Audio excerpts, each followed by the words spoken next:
When it comes to prestigiously badged, mid-sized executive German cars, traditional thinking used to suggest that estates were fine, but five-door hatchbacks weren't.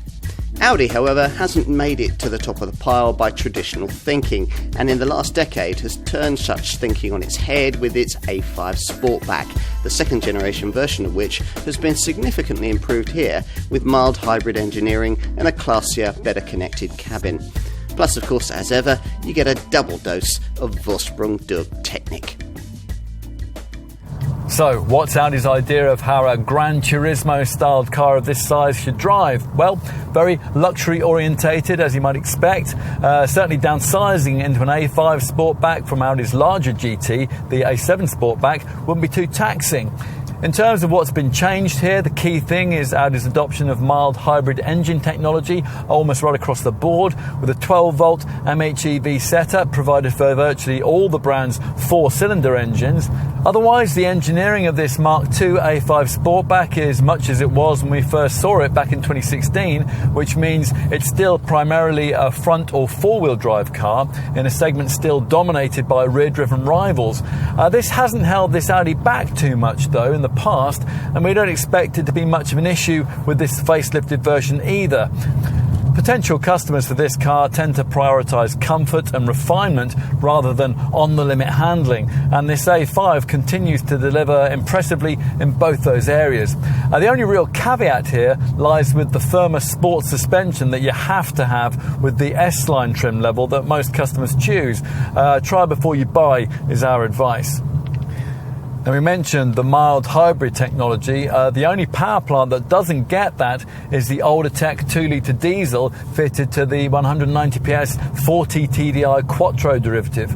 Otherwise, the MHEV system features on all the four-cylinder power plants. It incorporates an integrated BAS belt alternator starter generator, which powers a 12-volt main electrical setup in which a compact lithium-ion battery in the boot stores energy harvested via a KERS, kinetic energy recovery system. Audi expects a strong seller to be the entry-level A5 35 TFSI petrol variant. That now gets a 150 PS 2-litre TFSI unit, and like all mainstream A5 Sportback variants, it features, as standard, a 7-speed S-tronic auto gearbox. In this auto form, an A5 Sportback 35 TFSI is capable of 44.8 mpg on the WLTP combined cycle and up to 143 grams per kilometre of WLTP rated CO2. The same 2-litre TFSI engine is offered in 190 PS form in the 40 TFSI variant we're trying here, and in 245 PS guys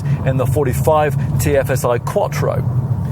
Diesel buyers are offered the Volkswagen Group's newest 2-litre TDI unit in 163 PS form in the base 35 TDI derivative that many A5 customers will want. Diesel also now powers the sporting S5 model, and that now uses a 347 PS 3-litre twin-turbo 6-cylinder unit, which has the more advanced 48-volt MHEV system and is boosted by an electric compressor. Imagine what an Audi A4 saloon might look like if it had a hatchback, it was slightly wider and lower, and it had an A5 coupe nose, and you're pretty much picturing this Sportback model. To be fair, you wouldn't necessarily immediately guess its A4 ancestry from a casual glance. This design, although it's just 7mm longer than that car, is a significant 41mm lower, and it has the A5 coupe model's wavy waistline and frameless doors. In this evolved form, the second generation version of the A5 Sportback has a slightly more sophisticated feel, and almost everywhere you look there's a chamfered surface or an intricately fashioned part that's clearly been carefully considered and then carefully considered all over again. So, time to pull back the frameless door, which endorses this model's Gran Turismo style aspirations, and take a seat inside. where you'll find yourself in a cabin that, as before, we think will really sell you this car. Despite recent advances made by direct rivals, in many ways this remains the defining interior of its class, with cabin quality that's still unbettered and the cool, classy feel that's distinctive to this Ingolstadt brand. Now, the key change here is the addition of this now much larger 10.1-inch central infotainment screen with its more sophisticated graphics, its acoustic touch functionality and its natural language voice control. Now, unfortunately, you don't now get the useful rotary controller that operated the previous MMI system, but navigation is now standard, as are a wider range of cutting-edge Audi Connect media features. Plus, unlike direct rivals, Audi won't make you pay extra for Apple CarPlay and Android Auto smartphone mirroring. You are positioned almost faultlessly on very supportive heated seats in front of the best digital dash in the segment, the 12.3-inch Audi virtual cockpit screen. It's now fitted as standard throughout the range. Wherever you look, feel or touch, there are treats. The buttons click nicely, the column stalks feel good, and those low-rent plastics that you would find further down in some premium rivals are noticeable by their absence. Time to take a seat in the rear. The expected signs that the room on offer back here will be slightly compromised compared to a boxier Audi A4 start with the need to duck slightly to avoid the swept back coupe roofline.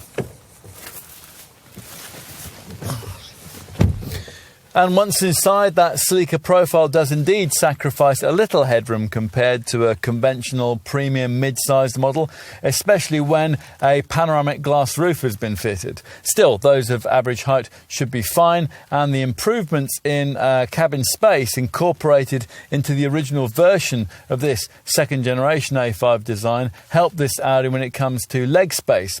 One tall adult can certainly sit behind another in reasonable comfort, although there's not quite as much room to stretch out as there is in a rival BMW 4 Series Gran Coupe. Finally, let's take a look in the boot. You access it via a standard powered tailgate, which can be optionally specified to rise with a swipe of your foot beneath the bumper. And that's very useful if you're approaching the car laden down with bags. Once the hatch raises, a class competitive 480-litre capacity is revealed. Audi offers a 40-20-40 split fold arrangement for the rear seat back as a standard feature on the A5 models, and that means that you can push through long items like skis without disturbing rear-seated occupants. In summary, this is exactly what Ingolstadt promised, an intelligent evolution of a car that stacks up on paper and can credibly manage to seat up to 5 people. It's all enough to make this A5 Sportback a hard option to ignore if you fit its target market. For a relatively small premium over an A4, it delivers for you a more stylish, yet still pretty practical package. One thing's certain, here's another very desirable Audi.